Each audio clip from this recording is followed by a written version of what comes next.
그 지난번 오셨을 때 네. 과학 사이트 쏙 네. SOAK 오픈한다고 말씀 주셨는데요. 그 요즘 홍보 많이 올리시더라고요. 예, SNS에. 일단 어떻게 제가 되고 홍보를 있나요? 많이 해야 되는 상황이고요. 네. 4월 21일 날 과학의 날 오픈해서 열심히 예. 지금 마케팅 중이에요. 아하. 뭐 이번 주 월요일 날 같은 경우에 인천교육청하고 MOU도 맺었었고 그래서 지금 과학교육 학습에 공공기관으로 좀 확대를 할 예정이고요. 네. 그 5월에 코엑스에서 인공지능 대전이 있었을 때도 참가를 했고 네. 6월에 이제 다음 주죠. 서울국제도서전이 있는데 거기에도 참가를 하고 할 예정이고 네.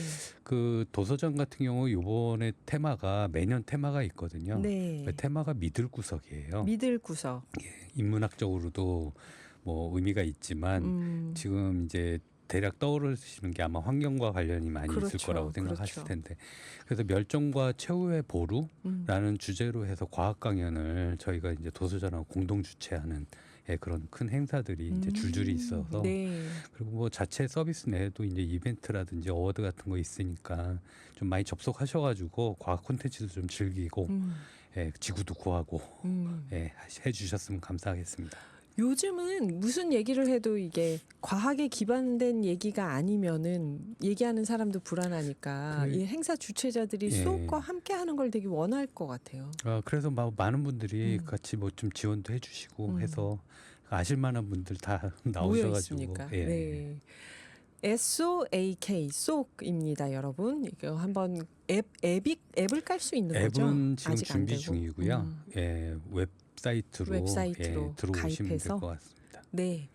그 유튜브에 떠도는 여러 과학 컨텐츠 보면서 재밌으시잖아요. 근데 그게 어디까지가 진실이고 어디서부터는 허풍인지 모르고 우리가 믿게 되는데 소크에서 팩트 체크, 사실 확인을 다 해주신다고 합니다. SOAK 한번 검색해서 보시고요. 지난번에 또 선생님 나오셔서 우리 수소 시리즈 해도 얘기가 많아서 다 못 끝내고 있는데 그 청취자분들 중에서 그런 문자 있었어요. 건강음료로 판매되는 수소수 이거 마시는 게 도움이 될까요? 안 될까요? 했는데 그거 선생님께서 얘기하다가 말았었죠. 막 열심히 얘기해 주셨는데 시간이 다 됐었어요. 그때. 그때 아마 그 물 분자에 대해서 좀 얘기를 했는데 우리가 일반적으로 그냥 물이라고 하는 것들 근데 이제 화학에서는요 사실은 그 안에 여러 분자가 있지만 가만히 있는 것처럼 보이잖아요. 그렇지만 그 안에서 상당히 계속 반응은 일어나고 있어요. 그래서 그거를 화학 쪽에서는 평형 상태라고 얘기를 합니다. 평형 상태요. 그러니까 물 안에는 H2O라는 물 분자도 있지만 수소 이온도 존재하고 있고요. 그다음에 OH라고 수산 기온도 존재를 해요. 수산? OH라고 해서. 그러니까 OH와 사실은 H가 만나서 또 물을 만들기도 하고요. 물론 이제 중간중간 과정이 상당히 복잡하지만 그게 몇 퍼센트 농도로 다 있거든요. 일반적인 우리가 중성인 물에. 근데 그게 가만히 있는 게 아니라 계속 반응을 하고 있어요. 근데 그 반응과 역반응이 계속 똑같기 때문에 그냥 보기에는 그냥 고요한 상태라고 보이는 거죠. 그런 것처럼 여기에서 농도가 조금씩만 변하기 시작을 하면 우리가 이제 pH로 그거를 이제 판단을 하는 거예요. 그래서 수소 농도가 사실은 pH의 척도라고 보시면 됩니다. 아, 우리가 산성이냐, 그렇죠. 염기성이냐, 산도를 볼 때 그 맞습니다. 척도가 수소. 그래서 일반적인 중성인 pH 7인데 pH가 1부터 14까지 기준이 돼 있고요. pH가 7인 물의 경우에 물 분자에 대해서 수소이온 농도가 1000만 분의 1.8 정도 들어있는 거예요. 퍼센테이지로. 그런데 여기에 10배, 그럼 100만 분의 1.8도 있을 거 아니에요. 그게 바로 pH 6이라고 그래서 약산성이라고 하는 거고요. 이렇게 계속 늘어나다가 수소이온이 늘어나다가 만 분의 1.8이 되는 경우가 있어요. 만 분의 1.8까지 오면? 그러니까 0.018%죠. 그게 바로 우리가 알고 있는 염산입니다. 그러니까 수소이온 농도가 얼마나 있나요? 그리고 거꾸로 OH가 또 많아질 수가 있거든요. 그런 경우가 염기성으로 빠지는 거죠. 이제. 그래서 우리가 예전에 실험할 때 산성과 염기성을 염기성. 합치면 반응을 해가지고 네, 얘가 다시 부글부글. 중성인 7로 가는 네. 형태가 되는 거죠. 자, 그러면 이제 요거를 알고 있으면 수소수가 예. 결국 그 안에 수소 이온 농도를 높인다라는 얘기잖아요. 결국은. 그러면 물 아니고 다른 걸 먹게 되는 거 아니에요? 그냥 제 생각인데 그냥 네. 레몬즙 좀 그냥 드시면 되지 않을까 아하. 싶기도 하고요.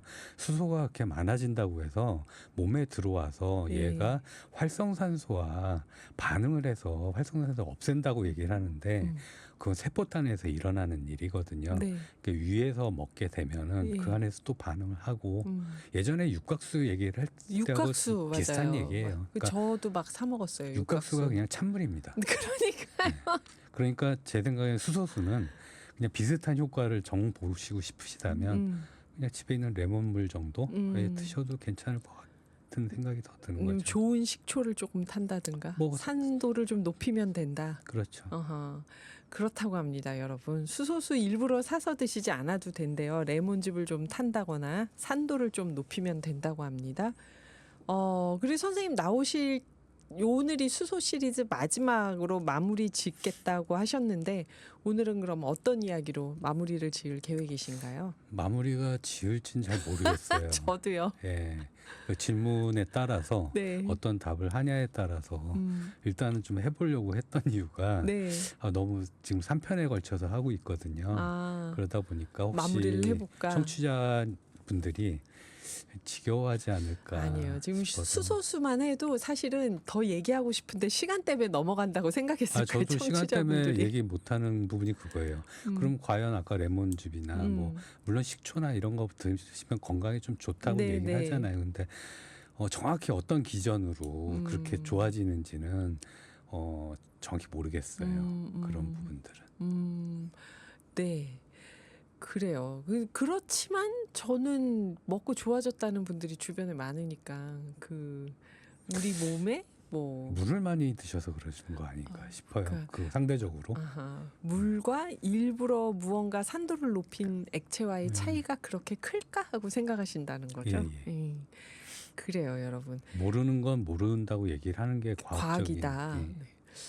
그 점에서 저는 참으로 과학적인 것 같아요. 모르는 걸 항상 모른다. 모르는 게 좀 많은 게 문제죠. 근데 자, 그러면 오늘 선생님께서 마무리하면서 얘기해 주실 수소 테마는 어떤 걸까요? 일단 과거 이야기보다는 네. 이제는 이제 현재와 이제 미래의 이야기를 좀 해야 되지 않을까 네. 싶어요. 근데 그래서 사실 현재와 미래가 과거보다는 수소에 대해서 많은 연구들을 하고 있기 때문에 그래서 할 말이 더 많거든요. 그래서 이번 회차에 다 안 끝날 수도 있지만 네. 그래도 지금 현재 왜냐하면 전기차라든지 이런 얘기들을 많이 하고 수소차. 그렇죠. 예. 이제 수소차 얘기 나오고 뭐 많은 이야기들이 있을 거예요. 근데 그런 부분에 있어서 가장 핵심적인 것들은 조금 짚고 넘어가야 되지 않을까 네. 싶어서 네. 그 정도까지. 수소차. 예. 현재는 수소차. 미래는 어떤 거죠, 그러면? 그러니까 이게 과학적인 사고에서는 네. 좀 입체적으로 좀 보았으면 한다고 제가 얘기를 드렸잖아요. 그러니까 저희가 지금 주제가 차가 아니에요, 사실은. 수소였잖아요. 네. 근데 지금 벌써 이게 수소차로 나가게 되면 탄소 중립과 또 연결을 시키려고 하고 있거든요. 예. 그런데 답은 예를 들어서 수소차가 정답은 아닐 수 있고요. 전기차도 정답이 아닐 수가 있어요. 선생님 너무 과학적이신 거 아니에요 지금? 그게 아니라 네. 어떤 하나가 모든 걸 해결해 줄 수는 없다라는 거죠. 네, 그러니까 네. 사실은 이게 과학적 관점에서 이분법이 제가 되게 싫어하는 부분인데 왜냐하면 과학 같은 경우는 그때는 틀렸고 또 지금 맞았을 수도 있고요. 그런 경우도 그때는 있고요. 맞았고 지금은 또 틀렸을 때도 있거든요. 그래서 지금까지는 전기차일 수밖에 없어요. 네. 현재까지는. 네. 근데 전기차도 전기를 어떻게 만드냐에 따라 또 달라지잖아요. 바라보는 각도가. 이게 재생에너지로 만들 거냐 네. 아니면 이제 화석연료를 태울 거냐에 따라 틀린 것처럼 수소도 마찬가지란 얘기죠. 네. 근데 지금 아직은 수소가 경제적으로 우리 쪽에 들어오기에는 해결해야 될 점들이 되게 많아요. 그러다 보니까 전기차에 지금 의지를 해야 되지만 전기와 수소가 각각 얘네들이 잘하는 게 달라요. 예를 들어서 저희가 수소를 보면 에너지 캐리어라고 얘기를 해요. 네. 에너지 캐리어 하면 에너지를 담고 있다는 뜻이잖아요. 네, 네. 쉽게 생각을 하시면 화석 연료도 에너지 캐리어입니다.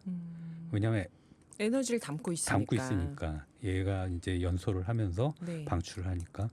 그리고 그 물리적으로 보면 스프링 같은 것도 캐리어예요. 어떤 물리적인 힘을 갖고 있으니까 그런 에너지를 담고 있을 만한 에너지인데 네. 얘의 장점이 뭐냐면 저장을 되게 오래 할 수 있다는 거예요. 그 예를 들어서 전기차 이전에 배터리 얘기가 당연히 나올 텐데 아마 그 오늘의 기후에서도 몇 번 다루셨을 거예요. ESS라고 해가지고 뭐 전기를 만들었다가 네. 저장했다가 필요할 때 꺼내자라고 해서 그 저장하는 공간인데 전기 에너지가 메가와트급으로 저장을 할 수 있다면 네. 수소 같은 경우는 기가와트급으로 저장을 할 수 있거든요. 오. 그리고 이걸 상당히 오래 버틸 수가 있어요. 네. 그 아마 그런 경험이 있으실 거예요. 그 배터리 같은 경우 계속 그냥 오래 방치하면은 네. 어느 순간에 보면 이제 방전이 되거나 뭐 그렇죠. 액이 흘러나오거나 이렇게 되잖아요. 수소는 그거 말고도 뭐 이제 고체 수소로 만들 수도 있어서 상당히 오래 갈 수 있는 거죠. 그러니까 사실은 이게 전기 수소는 각자 잘하는 영역이 다릅니다. 다르다. 다른 상태에서 서로 부족한 부분이 있을 거예요. 그런 부분들을 이제 시간에 따라서 연구가 됨에 따라서 전기차가 부족한 부분은 수소가 채워주고 뭐 이렇게 가야 되지 않을까. 그렇게 생각을 하는 거예요. 그래서 너무 차로만 볼 게 아니라 이제 수소의 특성을 더 좀 파악을 해야 되지 않을까. 네. 이런 생각을 하는 거죠.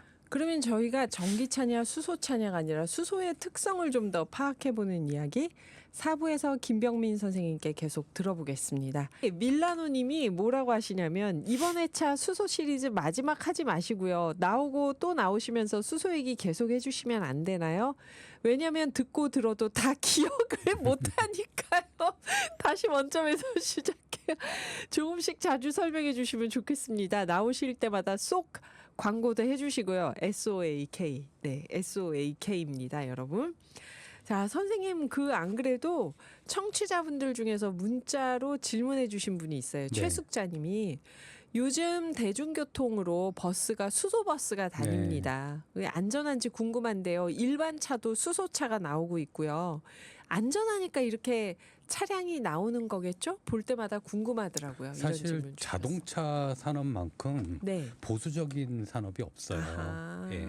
사고 나면 큰일 나니까. 그쵸. 네. 그 뭐 다른 예로 음. 저희가 이제 그 보통 이제 자동차에 안테나 같은 것들이 있잖아요. 네. 그 뒤에 아마 뒤에 유리에 이제 안테나가 들어 있는 경우가 있고요. 네. 그 보통 자동차가 출고할 때 이제 그 선텐 같은 것들 하는데 앞유리만은 못 건드려요. 아. 그 안전 때문에. 아하. 그래서 상당히 이제 보수적인 부분들인데 네, 네. 그만큼 안전하니까 출고를 한 게 맞고요. 수소차요. 예. 그런데 그 아마 지금 질문하신 분께서는 그 안전이라는 게 요즘 하도 전기차 쪽에서 사고들이 맞아요. 좀 많이 났잖아요. 맞아요. 화재 나고 이러니까. 그렇죠. 그래서 아마 그거를 배터리의 열폭주 현상이라든지 그리고 수소하면은 전에도 말씀드렸지만 계속 어떤 폭탄이라든지 폭발과 연결을 시키시거든요. 죄송합니다. 제가 그랬습니다. 예, 그래서 네. 근데 사실 뭐 맞는 말이기도 하고요. 수소 같은 경우는 이제 농도가 이 산소가 이제 그 있는 상태에서 여기 4% 이상만 이제 증가를 해도 자체적으로 산소가 결합해서 폭발을 해요. 수소가요. 예. 그러니까 상당히 위험한 물질이긴 한데 또 그만큼 저희가 안전하게 다룰 수 있는 기술들이 있는 상황들이고요. 네. 그리고 만약에 이게 그 사고라는 게 충돌 사고가 있을 거고 화재 사고가 있을 거예요. 네. 배터리에서 화재 나는 그렇죠. 거. 근데 충돌 사고 났을 때는 오히려 배터리 쪽이 더 취약하죠. 왜냐하면 그때 리튬이라는 거는 크랙이 나면 공기와 바로 접촉을 하고 이제 그 수분들하고 그러니까 공기 중에 수분들이 있잖아요. 얘하고 바로 해서 폭발을 하거든요. 전기차 같은 경우. 네, 전기차가. 리튬 그리고 배터리. 예, 그리고 거기에 스택이 이제 쭉 있기 때문에 하나가 폭발을 하면 계속 연달아서 연쇄적으로 돼 있죠. 그래서 막을 수가 없다 그래서 폭주라는 단어까지 붙여놨는데 네. 수소 같은 경우는 만약에 탱크가 크랙이 났으면 금이 가면 바로 다 날아갑니다. 어디로 가냐면 우주로 갑니다. 원래 공기 중으로 다 가벼우니까 훅 날아가는 중력이 건가요? 그걸 잡지를 못해요. 그래서 사실은 공기 중에 네. 수소는 거의 희박하게 없다고 보시면 되고요. 그렇구나. 예, 우주 전체에도 예전에 말씀드렸지만 질량의 75%가 수소예요.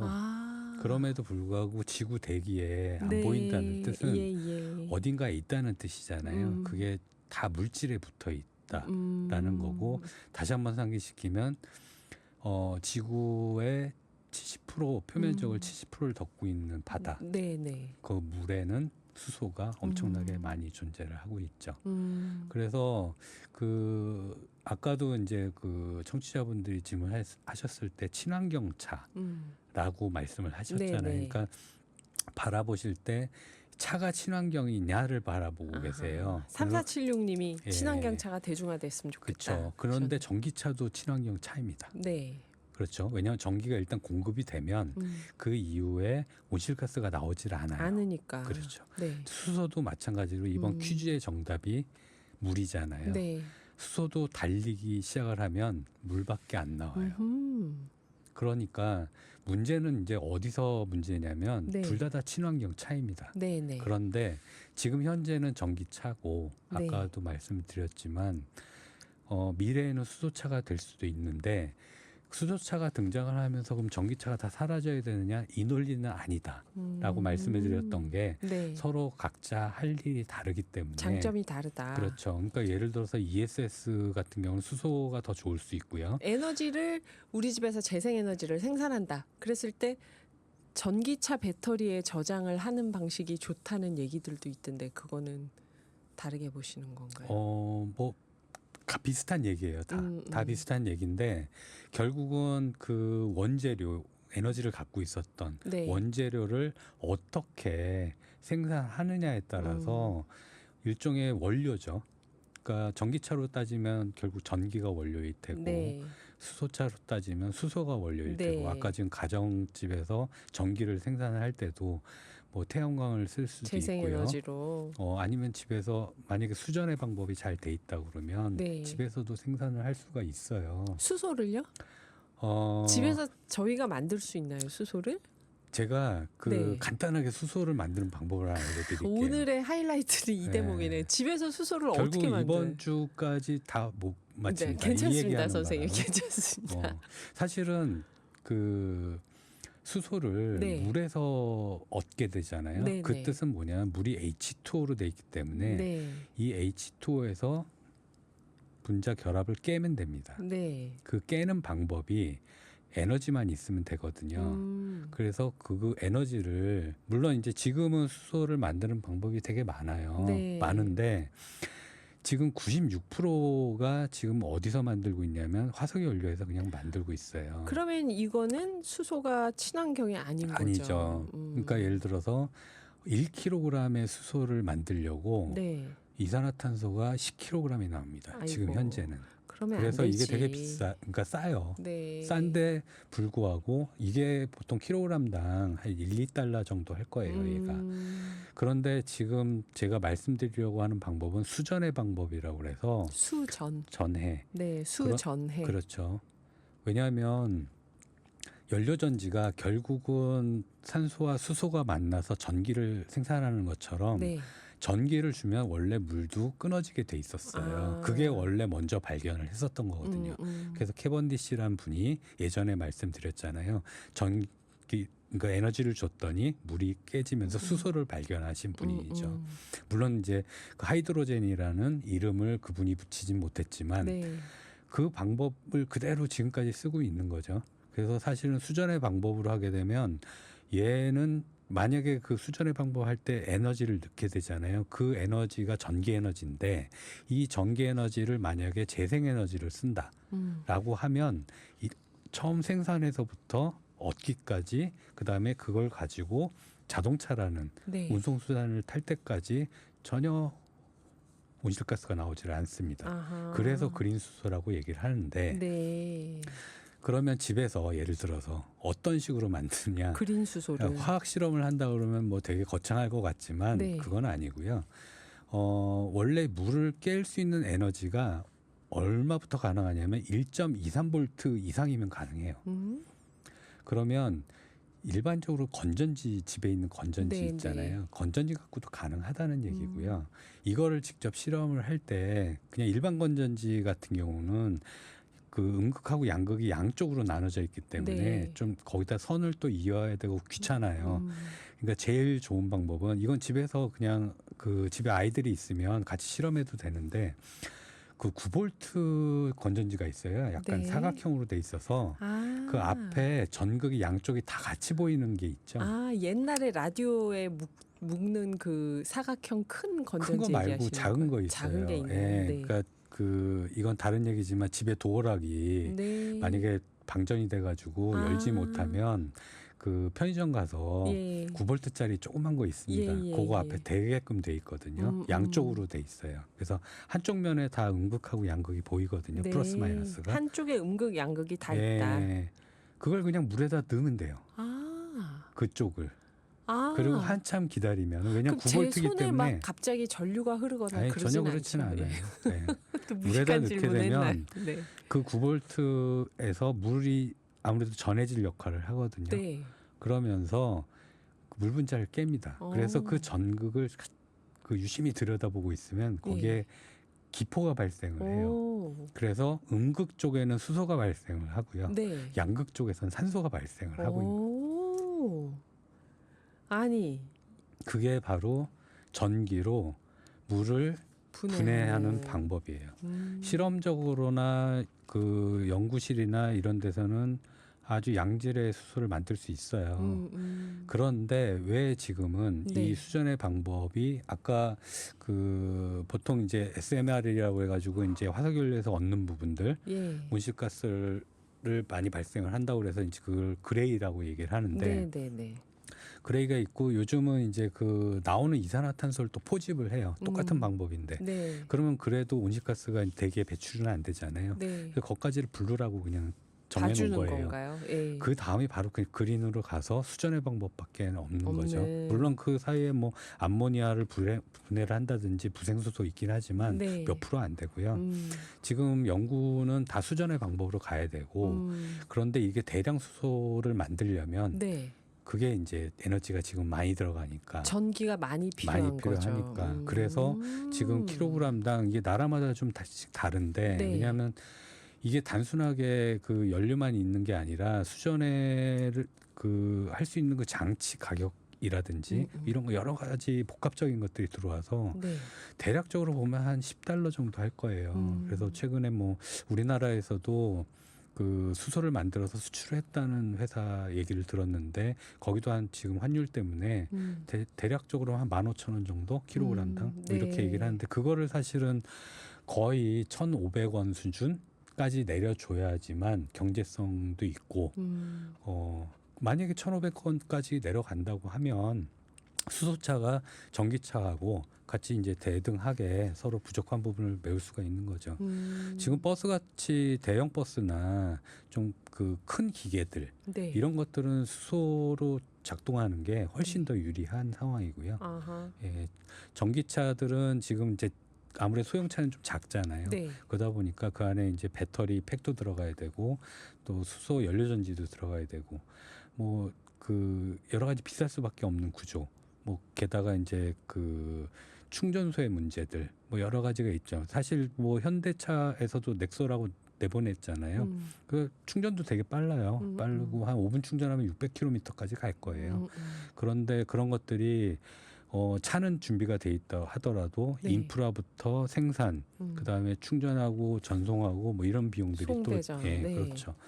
그러니까 결국은 지금은 아직은 수소가 이르지만 언젠가는 수소가 전기차와 서로 약점을 보완해 가면서 저희가 생각하는 그런 친환경, 탄소 중립 이런 걸 이루지 않을까 이런 생각을 하고 있는 거죠. 저는 선생님 말씀 들으면서 집에서 이렇게 9볼트 건전지로 네. 수소 만들기 해볼 수 있다 얘기하시니까 네.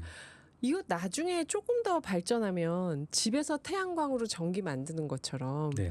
집에서 물 붓고 수소 만들 수 있는 어떤 장치도 만들 수 되는 개발이 안 되나요? 수소를 만든 다음에 그게 예. 이제 예전부터 계속 예. 과학자들이 고민을 하던 게 자 이제 수소가 만들어서 그걸 포집을 해야 되고 네. 그걸 가둬야 되고 여러 가지 문제가 있잖아요. 수소는 아무래도 기체다 보니까 에너지 효율은 화석 연료보다 좋아요, 확실히. 네. 킬로그램당, 질량당. 그런데 부피로 보면은 너무 많은 부피가 너무 많은 부피를 차지하잖아요. 그래서 지금 연구가 어디로 가고 있냐면 고체 수소 형태로. 고체 수소요. 예. 그렇게 되면 이건 제 상상인데 지금 충전소에서 그 일반 화석 연료차들은 액체이다 보니까 네. 파이프를 통해서 받고 전기도 사실은 뭐 구리선이라든지 이런 걸 통해서 받잖아요. 네. 고체 연료면 약간 카드리지 형태로 그냥 뺐다 꼈다 할 수 있지 않을까 뭐 이런 수소를. 생각도 하고 있는 거죠. 예. 저는 이게 뭔가 집에서 배터리 충전하는 것처럼 수소도 만들어서 물을 부으면 거기서 막 코드 꽂아서 쓸 수 있는 그런 게 굳이 만들 필요가 없을까요? 그게 배보다 배꼽이 더 더 큰 게 커질 수 있으니까. 만들 수는 있다고 말씀드렸잖아요. 네. 그 예전에 과학자들도 거기까지만 하신 거죠. 그 다음에 왜냐하면 수소가 지금 발견된 지가 꽤 오래됐는데 네. 지금 연료전지도 그때 그루브 전지 얘기 드리면서 꽤 됐는데도 불구하고 연료전지도 연구도 꽤 했다가 한참 동안 식었다가 또다시 이제 부상을 했던 이유가 여러 가지로 다시 수소로 좀 생각을 해야 되지 않을까 하면서 지금 더 그 발전을 하고 있는 상황들이고 이게 사실은 기후하고 관련이 아주 깊죠.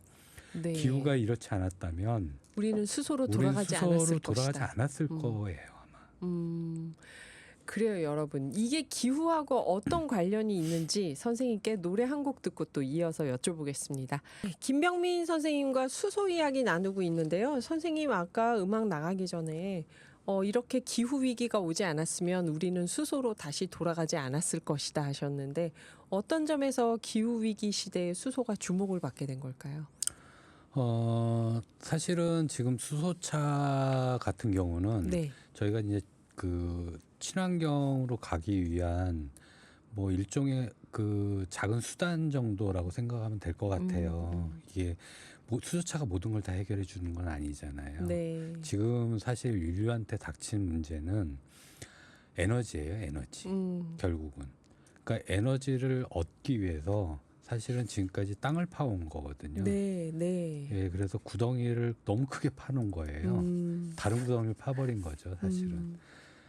그런데 리튬도 마찬가지로 그 전기 그 배터리를 만들기 위해서 네. 리튬 생산도 마찬가지로 지금 지각을 파내고 있는 땅을 파서 땅을 파고 있는 거거든요. 그것도 어떤 문제를 일으킬지 모르는데 그런데 수소 같은 경우는 사실은 에너지를 얻기 위한 측면에서 에너지 캐리어로만 쓰는 게 아니라 네. 얘를 예전에 말씀하셨던 그 폭탄에 반대되는 거. 그러니까 폭탄은 핵을 분열시키는 거잖아요. 네. 그런데 얘를 핵을 융합을 시켜버리면 결국은 헬륨을 만들면서 태양을 만들 수 있다. 지상에. 사람들이 태양을 만들 수 있다. 인공 태양을. 그렇죠. 핵을 융합시켜서. 그렇죠. 왜냐하면 지금 지구에 우리가 이렇게 살아가고 있는 네. 모든 에너지는 어디서 받고 있냐면 태양이죠. 우주적으로 보면 다 태양이잖아요. 네. 없습니다. 다른 데서는. 네. 태양밖에 없어요. 그 멀리서 그러니까 빛의 속도로 8분 좀 넘게 그 거리에 떨어져 있는 태양에서도 우리가 그렇게 에너지를 얻을 수 있다면 그보다 훨씬 작은 태양을 지상에다 갖다 놓는다면 그래도 뜨거워서 근처에 있으면 막 타지 않을까요? 그래서 차가운 태양이라고 얘기를 차가운 합니다. 태양을요? 예. 와, 갈수록 진짜 지금 이게 공상과학 영화가 아니고 예. 차가운 태양을 작은 크기로 지상에 두면 지상에 계속 두면 에너지를 예. 얻게 되는데 예. 그 에너지가 어느 정도로 막대하냐면 그렇게 생각하시면 될 것 같아요. 진행자님한테 제가 신용카드 한도가 없는 신용카드를 드리게 되는 겁니다. 진짜 행복해지네요, 갑자기. 그 인류 전체의 아. 에너지라는 부분에 있어서는 지금 모든 것들이 에너지를 구매하기 위한 그렇죠. 그것들이 전쟁까지도 전쟁도 있지만 예. 모든 자본이라든지 그렇죠. 여기서 빈부격차가 일어나고 있고 사실 온실가스도 그런 측면에서 나온 거예요. 네. 에너지를 얻기 위해서 땅을 파댔잖아요. 그 결국 그 땅에 있던 탄소를 다 끄집어가지고 대기에다 올려놨는데 네. 그런 온실가스 배출 없고 방사능 폐기물도 안 나와요. 안 나오면서 네. 단지 수소였는데 네. 그 두 개를 딱 결합을 하니까 막대한 에너지가 나온다. 근데 그거는 당연히 쌀 수밖에 없잖아요. 그렇죠. 에너지가 싸게 들어간 게 되면 없으니까. 그냥 상상만 해봐도 많은 것들이 해결될 거겠죠. 네. 네. 물론 기본적으로 저는 개인적으로는 좀 다른 생각도 있어요. 어떤 생각이신데? 뭐 사람들한테 예. 그래서 제가 그 신용카드를 예를 많이 드는 건데 아하. 한도가 있는 신용카드를 주면 절약하면서 잘 쓸까요? 또 열심히 아하, 한도가 없는 방만하게 카드를 주시면 정말 한도가 없이 쓰죠, 저희가. 책도 안 읽으실 거고 그냥 뭐 흥청망청 살 거 아니에요. 정말 행복하네요. 인간들한테는 또 다른 또 재앙이 오지 않을까 뭐 이런 생각을 하는데 에너지를 이렇게 아예 공짜로 하면 적어도 기후라든지 이런 부분에서 우리가 해결하고자 하는 노력들 그런 것들은 많은 부분이 해소될 거라는 얘기죠. 이게 진짜 가능한지 굉장히 궁금해지는데요. 핵 융합으로 인공태양을 만드는 게 가능한가? 이게 수소를 융합시켜서 할 수 있는 거다라고 말씀해 주시는데 이 얘기는 진짜 다음번 시리즈에서 대단원으로 우리 핵융합, 수소 핵융합에 대한 이야기를 가보겠습니다. 선생님 딱 짧게 답변해 주신다면 제가 전기차 살까요? 수소차 살까요? 하면 선생님 뭐라고 제안해 주시겠어요? 지금이요? 네. 지금 네. 꼭 사야 된다면 둘 중에 하나입니까? 네. 다음 달에 산다. 다음 달에 산다? 네. 지금은 전기차입니다. 지금은 전기차. 왜냐면 너무 편해요. 그냥 충전소가 힘들거든요. 네, 충전소 찾기가 힘드니까 그래요. 자, 오늘 수소 시리즈 다음번에 마지막 핵융합에 대한 이야기 남겨놓고 여기서 일단 마무리를 하는데요. 교수님 오늘도 고맙습니다. 김병민 선생님 기다리시는 분들 많던데 다음엔 좀 빨리 뵀으면 좋겠습니다. 감사합니다, 선생님. 다음에 또 뵙겠습니다. 네.